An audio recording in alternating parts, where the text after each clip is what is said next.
for the colleagues that do not know us. My name is Fernanda Chacon. I am the Regional Information Management Officer here in Panama from UNHCR side. And here's Camila with me. Go ahead, Camila.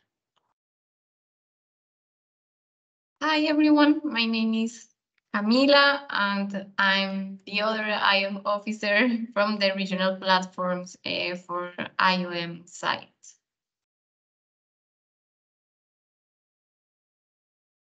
Thank you for joining. We're going to start now. Sorry, the presentation is in Spanish, but we are going to speak in English. And just let us know if you have any questions at any point. Feel free to either raise your hand or just write it in the chat, and we will be happy to answer your question. Keep in mind that we have scheduled an hour and a half for this capacity building session. So just that you are aware, hopefully we will end before that, but if we need to use an hour and a half, that's completely fine. So first of all, a little bit of an overview on what we will be talking right now. We will discuss the summary of the process, the entire JNA Joint Needs Assessment process, and then a lot of focus on documentation, and you will hear us saying many times that our main recommendations is for you to document all the process. Then we're going to focus more on the process of planning, and then the actual implementing and data collection, data collection process in the field. So first of all, a little bit about the process. We have some general steps that we have mapped out here. And these are also more detailed in the guide, the Joint Needs Assessment Guide we published in February. And I leave you here the link. Maybe Cami, if you can put it in the chat, that would be also great. So in regards to the steps, we have, as you know, the main starting point in all this process is to determine who is our target population. Who are we going to survey?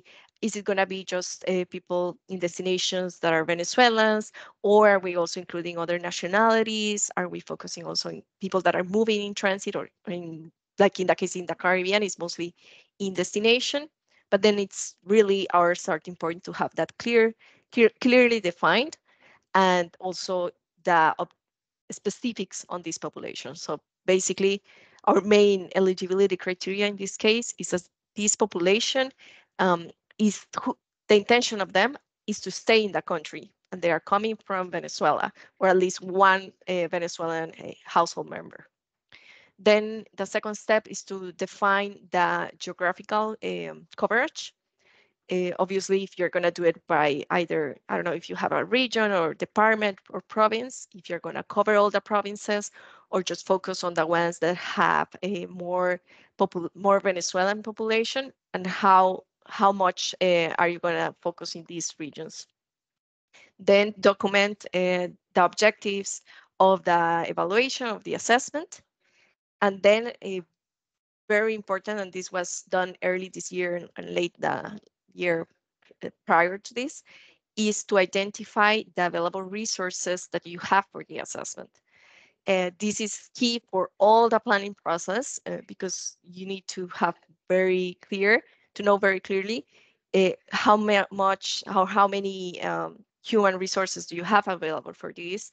If you have also equipment, for example, if you have tablets or phones, or if you need to hire a service provider to do the process, and also buy a specific equipment for it. So this is gonna be a really basic but important step so that you can also plan for the budget that you will be needing for the exercise. And then very related to this is to document the methodology. So we're going to talk a little bit more about this later. Camila is going to go by detail, but also create terms of reference in case you are hiring either a consultant or a service provider or any business that is focused on data collection. Then in step 6, we have the creation of a protocol to collect data. This is going to be also quite important to clearly designate who will have access to which data and through which tool. So in most of our cases, we use Kobo. In some cases, using the server from UNHCR. In other cases, by OCHA. And we're going to talk a little bit about this later on. But depending on the way you start doing the methodology and you do all the data collection, it could be important to also have a data sharing agreement, but that would depend on the case. Then, and this is more a process that can be happening in parallel, and in many of your countries, it's already in its last stages, is to consolidate the form. As you know, we have shared a baseline form for destination with the core indicators that need to be covered in the JNA, but you can either tweak a little bit the question options and even the questions, and also add suggested questions that we are that the regional sectors actually are suggesting, or your national sectors are also suggesting. This is very important because through this process, you will also have the context analysis that will enable you to give more in-depth to the JNA reports and to the RMNA narrative for your respective countries. Then we have the pilot and the capacity building to enumerators. These two steps go hand in hand because through the pilot, it's very important to identify the key areas that will need to be flagged and emphasized in the capacitation or the capacity building to the enumerators. Then we have the actual data collection exercise in the field. And then and through, actually also in parallel to this process, we have the follow-up to the service.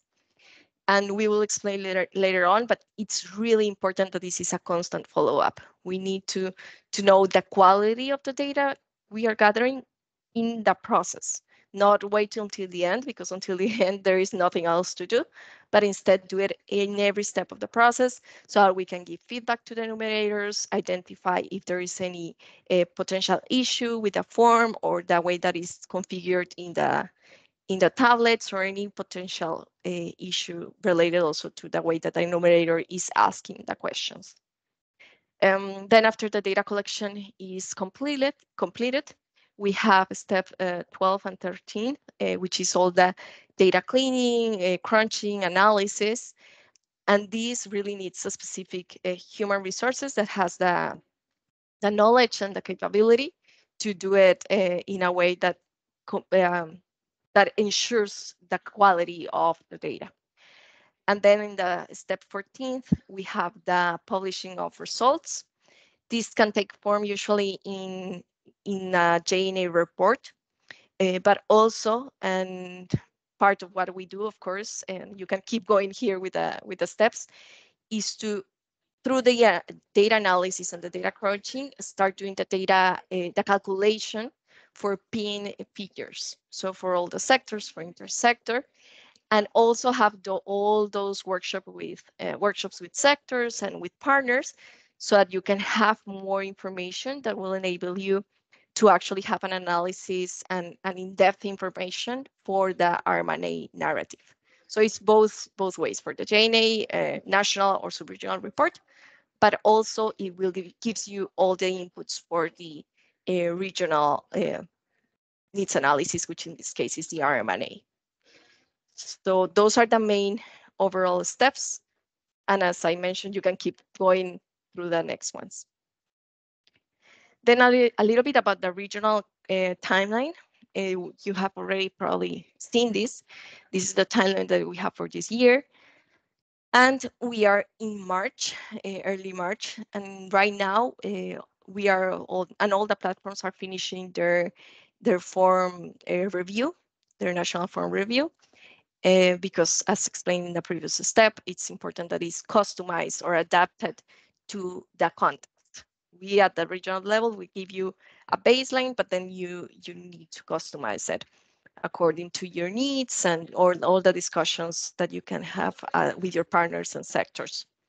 But also in parallel to this, we keep encouraging, even this year that you're doing a JNA, we keep asking that you do a secondary data review. And this is, again, very important because it will give you all this context information to better analyze the data that you receive for the JNA. So please still do it. Also, you can find official sources on many of the same indicators that we gather, for example, unemployment rate, and you can triangulate this information and understand if there are differences, why are there different, and how can we better interpret the data that we are receiving and having as a result from the JNA.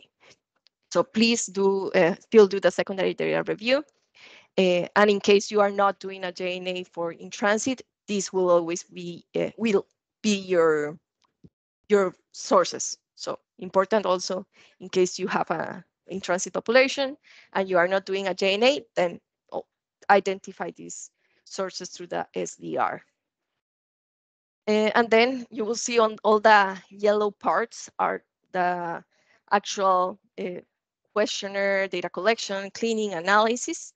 And in the case of the data collection, we are recommending that it either takes place now in April, actually, sorry, that now takes place the pilot in March so that you can start in April the data collection. Or if not, if you need a bit more time, then you can do the pilot in early April and then start the actual data collection in May. So that you, keep in mind those key dates. And our last deadline for the data collection is the end of May. So that you can have enough time for all the pending other tasks that will lead you to the submission of PIN figures in mid-July. So that's just a little bit about the timeline. I don't know if anyone has any questions about this, the general steps or the timeline. And if not, we can move for Camila. Yeah, over to you, Camila. Yeah, thanks for, I was respond to Alicia's comment in the chat. But since you finished, I'm going to tell you more about this difference between the TORs and the methodology documentation. So, please, the next slide. So first, we have this methodology document that we ask for because we think it's very important that you can document all of the little steps that you are going to use in the development of the joint needs assessment. For example, as you can see in the template, whenever you open the file that we already share in the chat, you're going to see that we have these small tasks to complete. So for example, in the methodology document, you can include also the steps that Fer already mentioned, but the people that we're going to reach in the joint needs assessment, how we're going to do the methodology of the data collection process. This is very important because the clearer you have this process, the better the TORs can be built. So the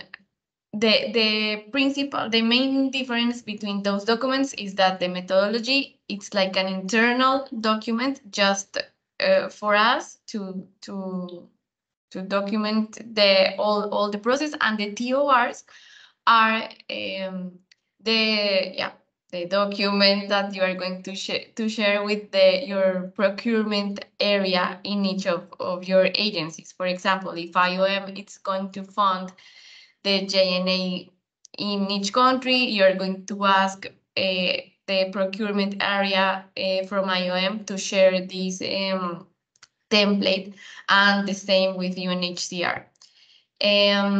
So yeah, in conclusion, you need to have your methodology document to build the TORs. I don't know, Alicia, if you have a question regarding this so far, or if we finish this part and then if you have more questions, you can ask. Okay, thanks. Entonces, Fer, please, next. So, as I was mentioned, for the methodology, you need to know how the sample process is going to be performed. So, for example, if you're going to use databases from your agencies, just to know how many data you have at personal level, so and in admin level. So I don't know, in the Dominican Republic, if you want to interview the people who are in the databases from UNHCR, then you must know how many beneficiaries we have in Santo Domingo, and then with with a random process, you can choose these people on the database, and then build the sample to interview. And please help me if I'm missing something, because I think I'm struggling like translate this information in my head. So yeah, if something is not clear, please ask without problem. Yeah. And different. No, just to emphasize points 4 and 5 on documenting all the criteria that you are using to choose the people to be part of the sample. So this population needs to be eligible to actually proceed with the form. So I think this point 4 is very, very important. And the last point on documenting the time that it will take also to gather all this information. Yeah, I think the main point here is that please try to be very specific, because with these specifications in the methodology, it would be better for us to understand how is the process that you are going to develop in your countries. Also, because with this documentation and with this information is the thing that you're going to use to inform your provider or a partner. If you're going to use an implementer partner, for example, or a consultant, it's the better way for you to organize your ideas, your proposal, and then share this in or put it on the TORs. And I don't know, no, we don't have an example in English, but I think if you need more information, we can share like an example of description of the sample process if you want. And next, please. The other thing that it's very important to include in the methodology document is to describe how are we going to do the data cleaning process and the analysis process. This is like something, I don't know, like we don't need a lot of detail here, because we're going to put more detail in other document that we're going to tell you later. But for this data cleaning process and analysis, just to include, please, who is going to do the data cleaning? I think you can. Thank you. who is going to do the data cleaning. For example, if you're going to hire a consultant, so be very specific in the about the profile of this person, because maybe he or she are going to know about a statistic software or something like that, in order to do better this data cleaning process, and also include other criteria um, to just understand how you're going to eliminate some surveys, or yeah, if you need to clarify something about the coherence of the information, you can include all of these, just in order to know how the data cleaning process is going to carry out. And yeah, no, I think it's so. Yeah, and about the limitations of your JNA, it's also very important to include yeah, how the people who is going to read your dashboards or wherever. I don't know if you're going to do also a document with just the results of the JNA in each country, or maybe at a sub-regional level, could be. So yeah, write these limitations is very useful, especially for the people who are going to read this text. So for example, you can include in these limitations that we are not interviewing a representative sample, that we're, because maybe we're going to use like a small sample, so these results are going to be just but I don't know the word, if it's indicative or it's there is another Yeah, word to, indicative. yeah. Mhm. Yeah, so indicative results. Um, and yeah, that the unit of the analysis are going to be the household. So this is something to take into account, because we're not going to interview every person inside the household. So this is something also to highlight on these limitations. Yeah, but I don't know if you, okay. And for the TORs, we just want to clarify that please use the format from the organization who is going to fund this JNA. And also, if you want, we, Fer and I, make a review of these TORs. We are going to be happy to help you. Yes, and also before writing the TORs, just think about the things that you already have, like the words, not the things, like the capacity you already have. So you can write better the other things that you are going to need to hire to fulfill this process. Yes, and now, Fera, I don't know if you want to complement with something, No, or I think maybe, okay, or maybe you're if good. we have questions Mhm. so far. Yeah, any questions about terms of reference, methodology, limitations? This is your moment.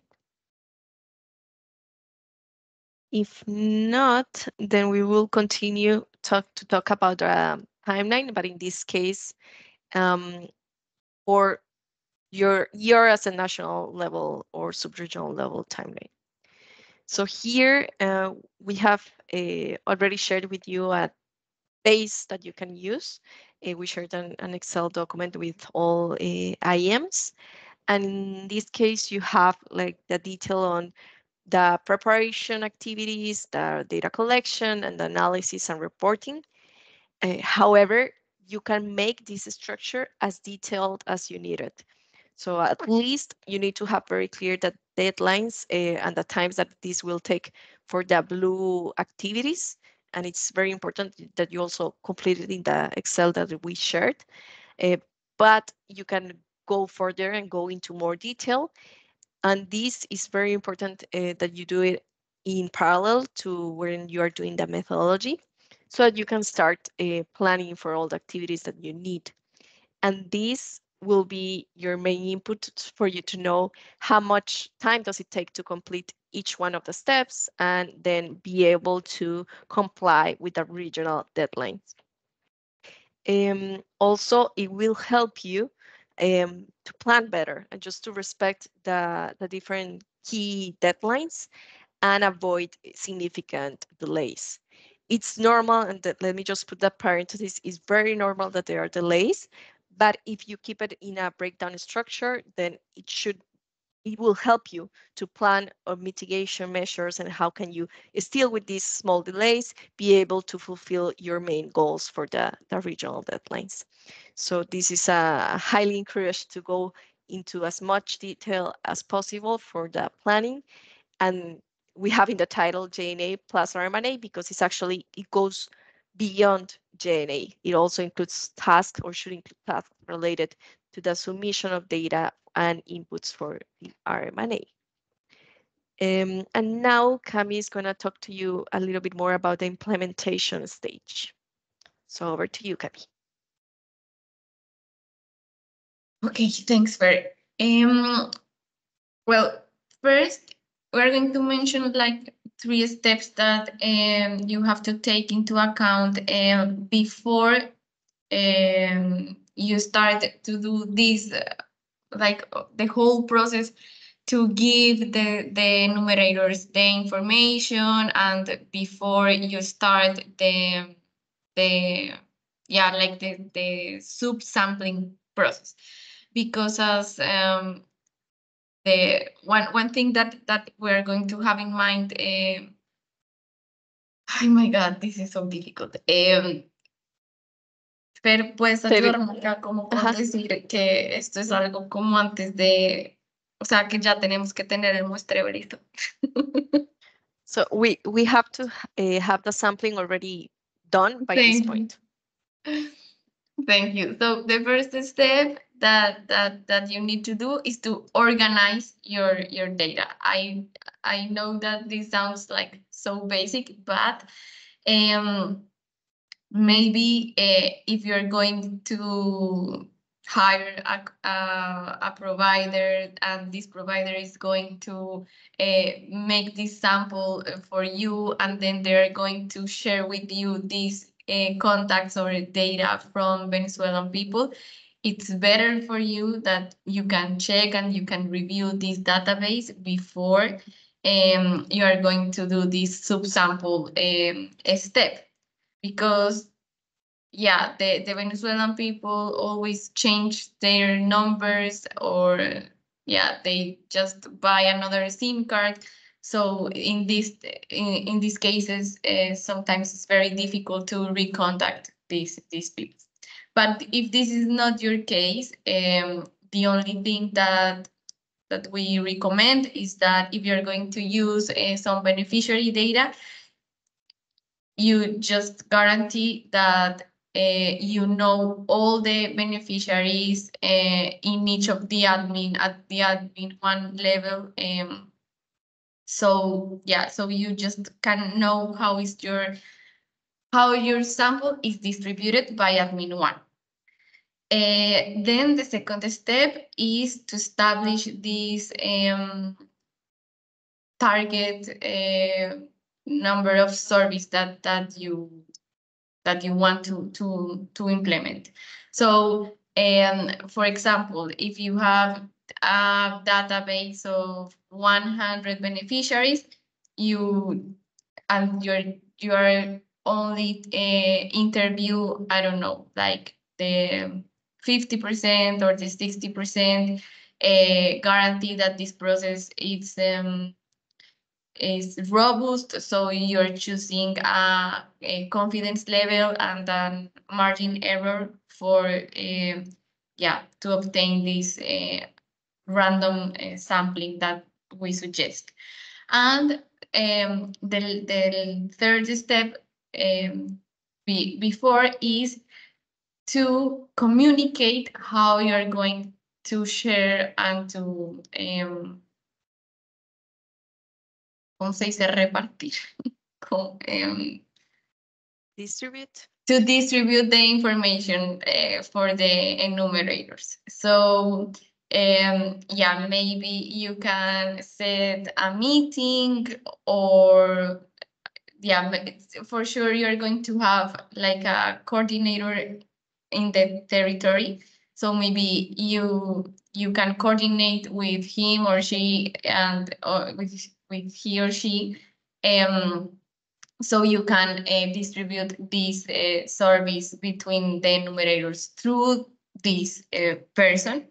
But I think that this is going to depend most from the, or yeah, depends on the process that you're going to develop in each of your countries.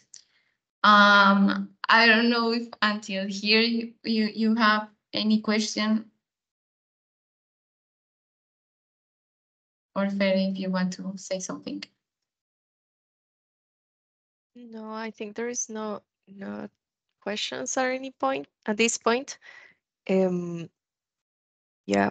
but I think we can continue, and then if someone remembers any questions, you can just write it on the chat, and we can go back.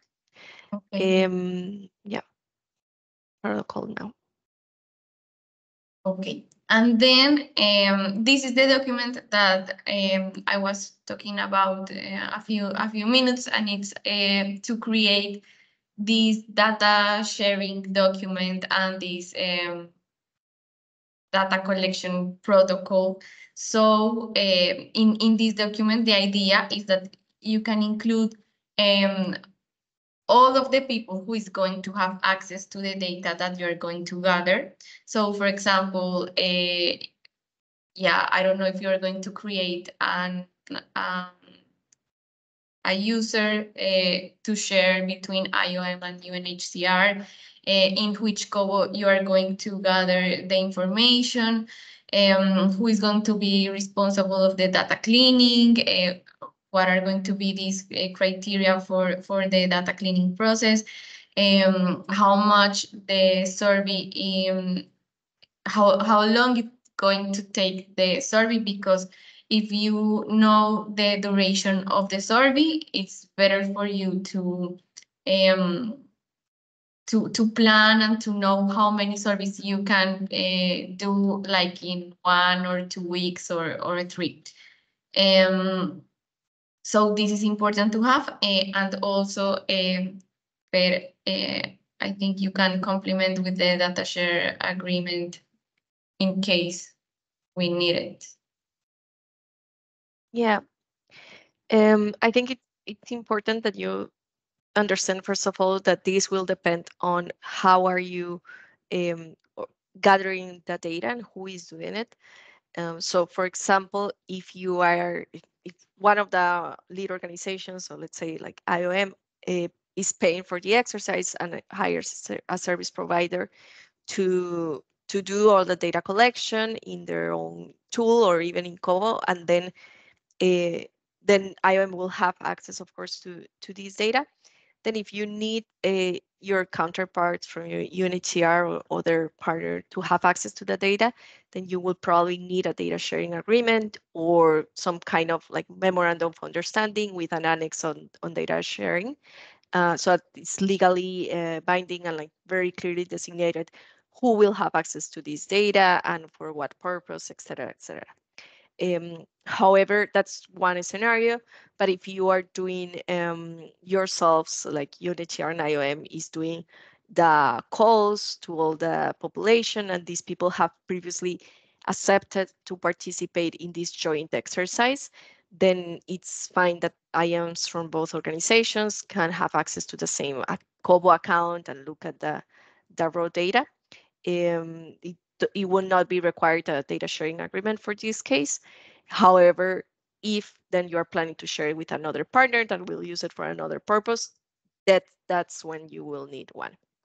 So just keep in mind that this process, first of all, identify if you need it or not, and then keep in mind that this takes some time. So you will need to account for that in your planning too, in case you need more organizations to have access to the data. That's one key point I wanted to mention. And then on the Kobo server, and especially if you're using UNHCR server, just keep in mind that soon you won't be allowed to store personal data in the Kobo.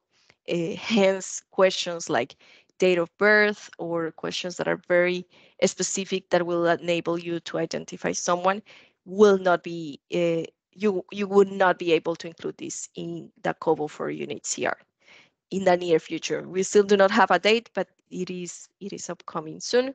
So for you to keep in mind also. Yeah, I think that's about it about protocol. And in general, again, as we keep saying, please document everything that you're planning to do. Try to be as transparent as possible, and feel free to contact your data protection officer in your organization if you have any doubts. So if no one has any questions, I will continue now, just talking a little bit about the pilot, because this is the key stage that we really ask you to take as seriously as possible, because a pilot correctly done will enable you, has a lot of advantages. So for example, first, it will enable you to identify errors in the Kobo, either in the way that the question is phrased or the way it was configured in Kobo. So that's one of the main things. Then it would also enable you to know the duration of the survey. And this has this like data point will be super important in all the other processes for planning, so that you can know how many enumerators to hire for how many days.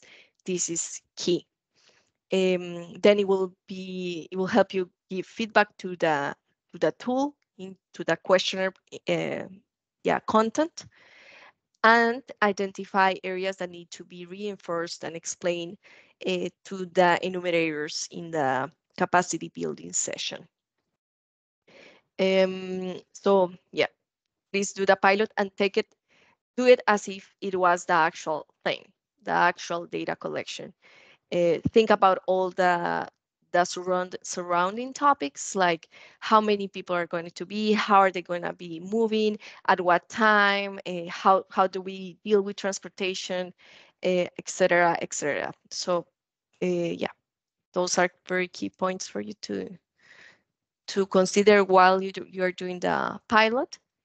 And also, if you're doing it with a team of people, we recommend that you have a file, a control, yeah, like a, not a control, but more like a tracking file, that you will be able to know where is the people, from which organization, and are they doing the data collection in the morning or in the afternoon, and where exactly are they doing it, so that you can have a little bit more organized who is doing what, and then have also either a WhatsApp group or any type of communications group that will enable you and the enumerators to continue talking about, like, maybe issues that they find or questions that they may have, especially given that it is the pilot. It's likely that they will be using this chat a lot. So you can create it, and the same chat can help you, and you can use it for the future actual data collection exercise. And here also, you have an example of like specific details about transportation, in case you are also in charge of overseeing how people are going to get to the place of serving. So you can also include the specific points and at what time are they picking them up or arriving and exiting. So that you can even track this type of detailed information. And then after the pilot is completed, the most important thing, and that we highly encourage you to do, is to have an actual in-person meeting with the people that were part of the pilot, with all these enumerators. And this is very, very important, so that they can share their learnings, their feedback, which questions are working, which questions should be tweaked or a little bit more modified, and what should be done. And also in this stage, it's important that someone documents the changes that are being proposed to the form so that no one forgets, and then this is actually done. Um, yeah, that's very, very important. And all this feedback that you receive from the pilot will be a huge help in the next step, which is the capacity building to the enumerators. So you will be, in this case, usually the capacity building session is done just 1 week or 2 weeks at the most after the pilot is done, because first you need a little bit of time to prepare for this session, but also you don't want it to be too much time so that you forget what you just learned in the pilot. So it should be a week or two. And this could happen over 1 day or over 2 days. It may take a while, so keep in mind that it can take up to 6 hours in total.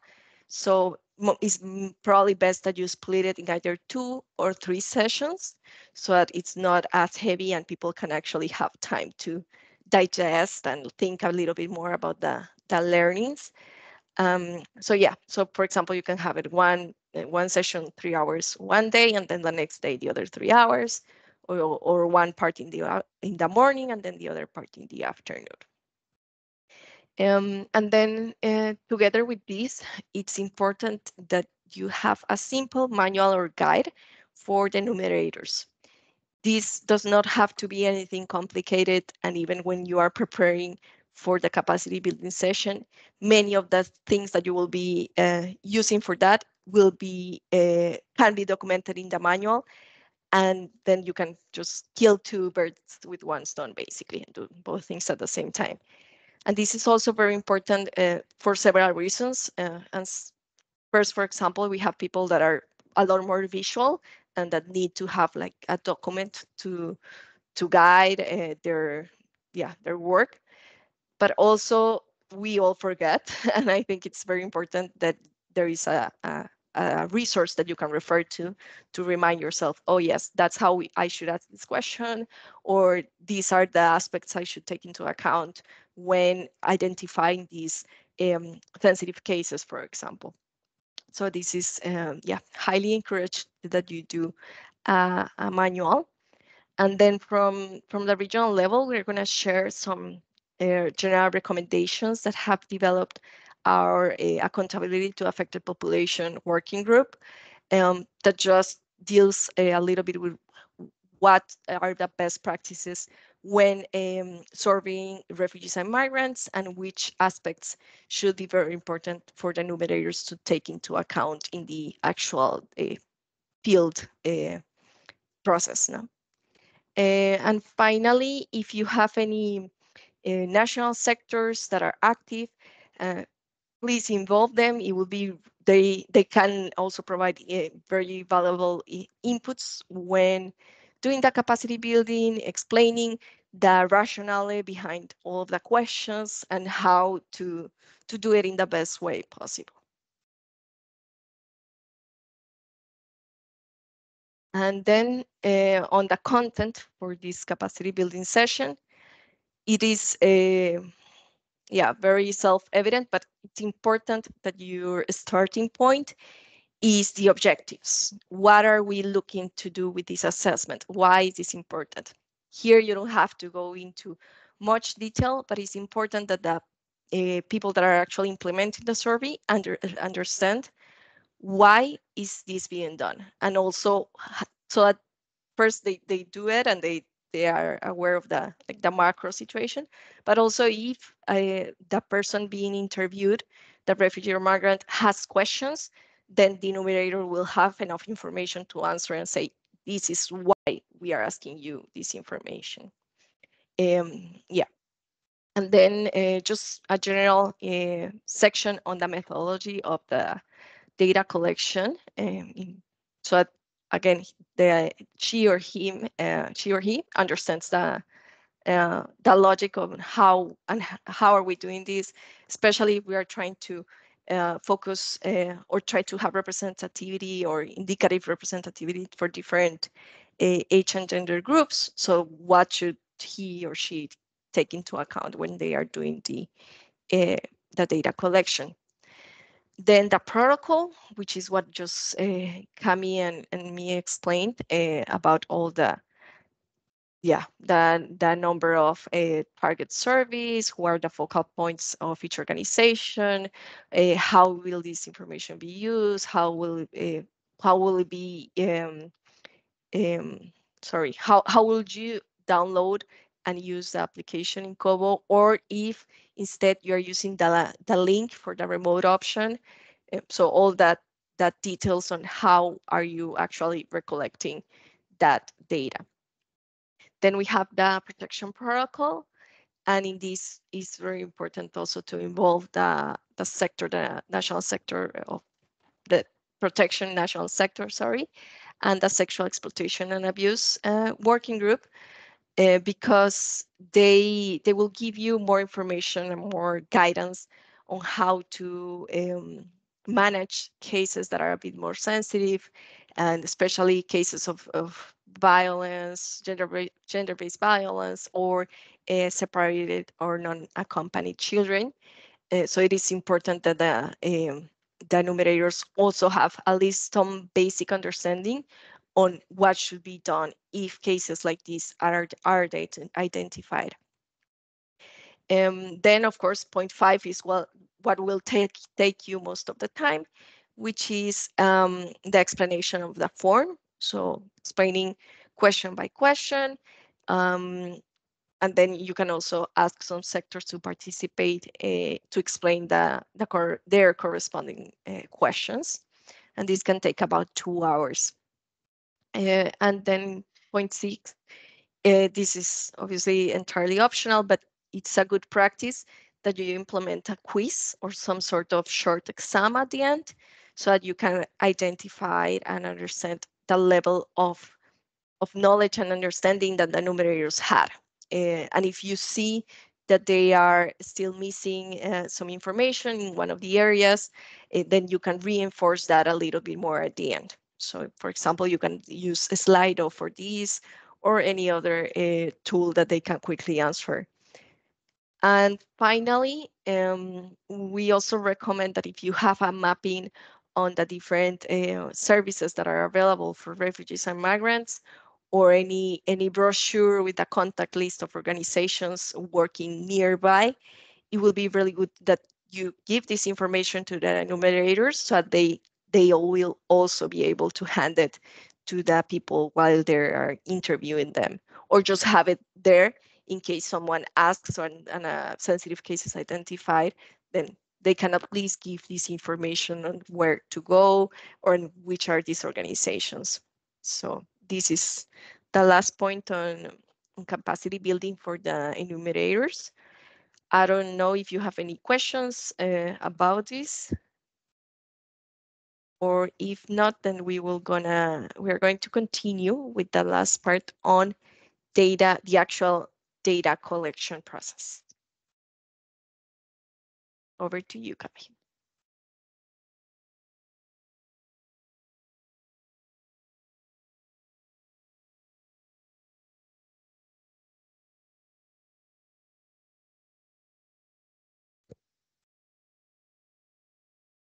Camila, can you hear me?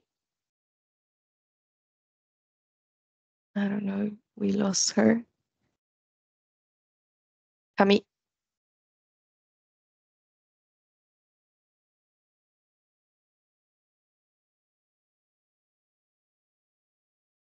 Okay, she's having some issues with her computer. So let's give her just a minute. And in the meantime, I don't know if you have any questions or comments regarding what I was just mentioning on the capacity building session, on the pilot.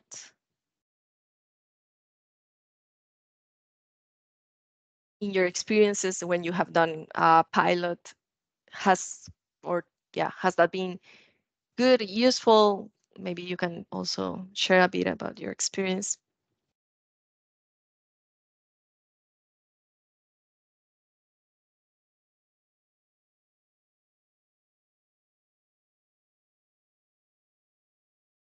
Okay, I think no one is participating, so we will continue since, yeah, and Camila will join soon. She's just having some technical difficulty. Okay, so on the data collection, just things that you need to take into account in general. Uh, Here you have a list, and the first one is to ensure that you have the confirmation of the enumerators to do all the surveys in the established dates and schedules and times assigned. Important that you have this because otherwise you will not be able to keep track. Then, of course, having done all this, the enumerator training or capacity building session, this has to be done prior to the data collection. Then the point 3 is having assigned a number of a service per each enumerator and share the data of the household to actually, to do the survey. Then having confirmed the people in the territory that are ready to start, and also have the confirmation of the security in the places that they are going to visit. This is very important in many of our Latin American countries, as some neighborhoods are not that safe. And then you need to know for sure if there is a confirmation on the security clearance. And for that, we have UNDSS, I think, in all of our countries, if I'm not mistaken. So just confirm with them that you are cleared to go to the service in those specific places. And then guarantee that there is a clear logistics, that the enumerators know where, when they should be where, and how much should it take in the average to complete the survey, so that all the coordination process goes smoother. Yeah, and I think if you, I'm sure that if you do all of this and you are sure of this prior to a data collection, everything is going to be way more smooth and organized than otherwise. So it's really, it won't take a lot of time to do these tasks, but it will help you a lot in the practice, in practice.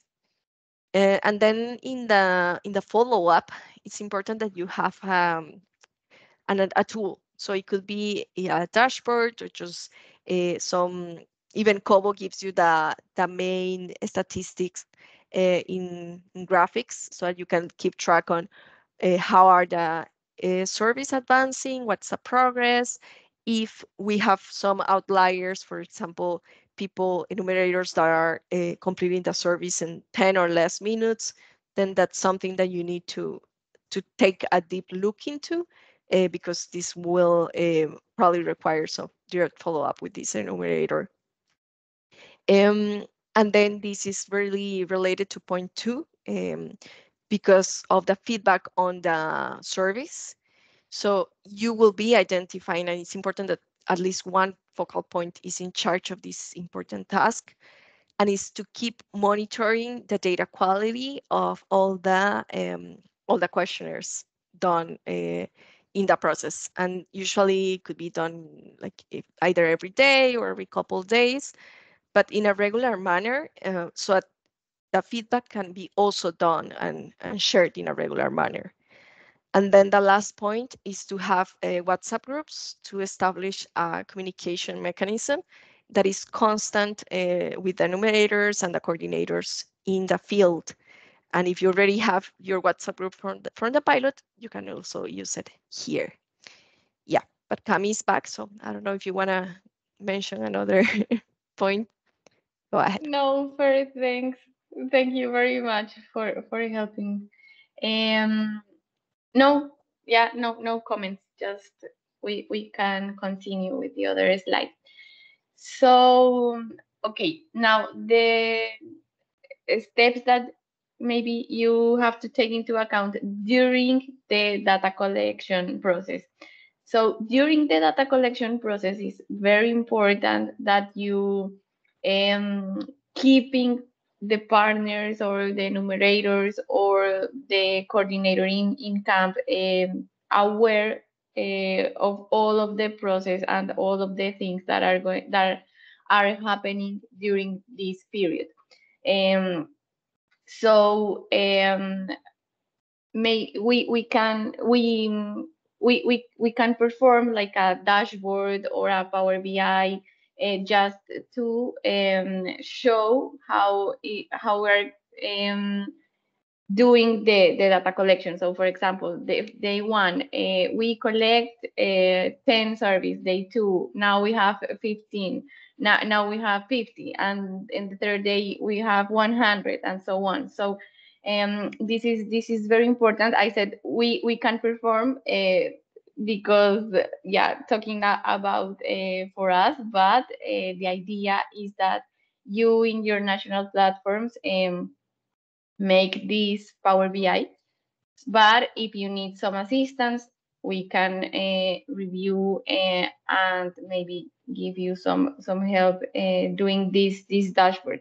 The important thing here is you can like link the Kobo to the dashboard. This is a way, or we can do the dashboard apart and then you add the data day by day is another way too. Other things that we want to talk with you, it's about some things that can go wrong. No, so for example, an enumerator falls ill and he or she cannot go that day to do the interview. So this is something that we need to know because, yeah, we need like to have the control of the all data collection process. So this is good to know for you. The other thing that could happen in the during the data collection process, it's for example all of these situations, security situations, and so for example a protest or yeah, I don't know, the enumerator couldn't reach the place because the traffic or yeah, whatever it could happen. So this is something to also take into account, just to try to mitigate or to understand that this could happen, and that we need to be prepared. So for example, have an extra week during during the process. So for example, if we just planned 2 weeks, maybe have a third week just to have more time to, yeah, buffer week, thank you. Yeah, to fulfill all the process and to have to fulfill the target of the number of surveys that we set at the beginning. What else? Something could happen with the Kobo also. So it's important that inside your group, your coordinator group, you have someone who can solve any problem with the form, because yeah, sometimes when you are completed the survey, something could happen. So maybe it's better that you can prevent these type of things.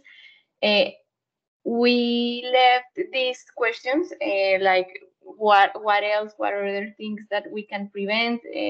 If you come up with something and you want to share with us during this meeting, would be great. And also if you want to share with us if you come up with other mitigations mechanisms or actions, early actions that we can implement during these difficulties.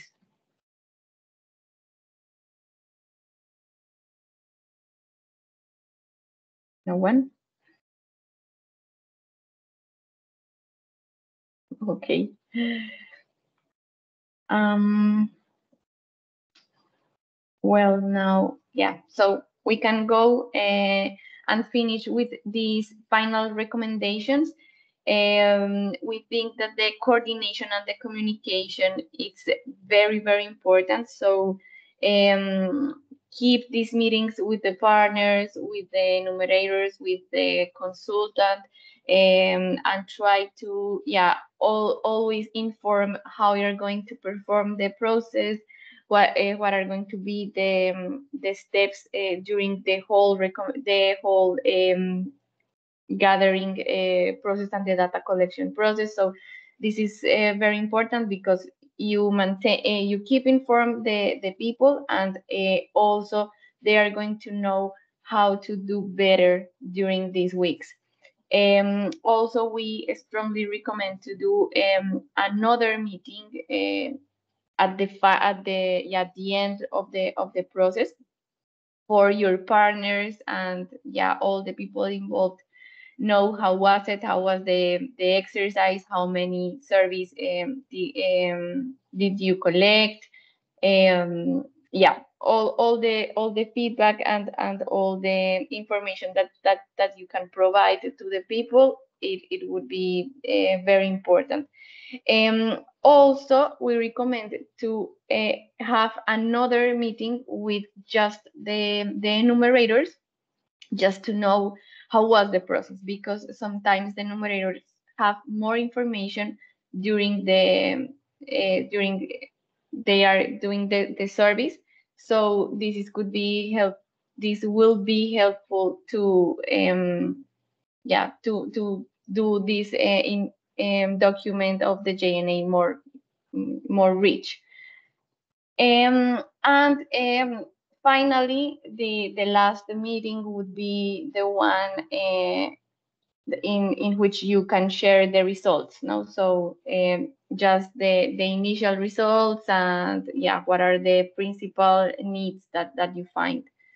Um, yes, I don't know, Ferry, if you want to say something about the last slide, or if it's enough. No, I just maybe, as you are seeing here highlighted, we have a lot of meetings. So it says in point one meeting, in point two meeting, three meetings, and four meetings. And it may seem like a lot, but it's very, very important to have as much communication as possible with the partners and the numerators. And it's gonna pay off at the end, because they will give you very valuable feedback, as Cami was saying. So yes, it will make it everything is smoother if you have more constant communication. Mm-hmm. Thanks, Fer. Yes, and finally, this is also a recommendation. You can share these communications sheets about the beginning of the process and the end of the process. It's just like an infographic, just saying that we are going to start the data collection in that date. It's going to be that long, like 10 or 15 days or 20 days, or the time that you're going to spend during your own data collection process. If you're going to involve partners, how many partners, because I think this is important just to um, get like the people feel involved in the process, and this is, yeah, so they don't feel like this is just an R4B process and it's like a, yeah, it's not my business. No, we want to all the people feel on board. So this is maybe a good way to do that. And finally, you can share this other infographic, just to show how many surveys you collect, in how many at admin level, admin one level, and yeah, just say thank you Mhm. for all the process. Cami, and Perfect. just maybe to Mhm. clarify, did you this, as you can see, was an example from Mhm. Colombia last year. What is also shared in social media? or Uh, directly to the no, partners? directly to the partners. Mhm. Okay, because also to keep in mind, if you create something like this or similar and publish it in social media, it also gives more transparency and visibility for the affected population, the people that we are working on, so that they know that there is some data collection going on by multiple partners, and that gives them also more trust if they get interviewed by someone. So just another good practice for you to consider. Um, and yeah, I think this is it. We thank you a lot for your time, and we open the space for questions.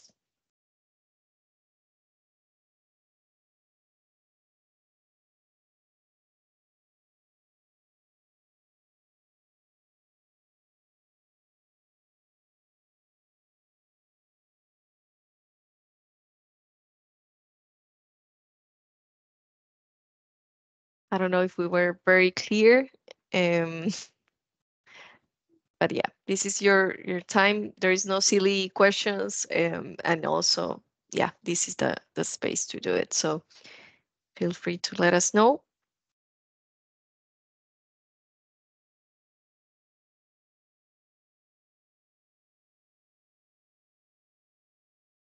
No Okay, questions Cami, no, about the no questions. TORs. No. Okay. Okay. um.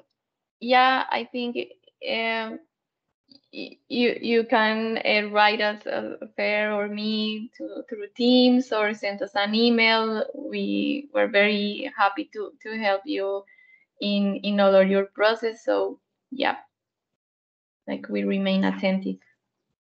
exactly. Thank you Mhm. for so much for your time. Yeah, and have a good afternoon, colleague. Bye bye. Bye. Thank you. Bye. Bye. Thank you, Mada.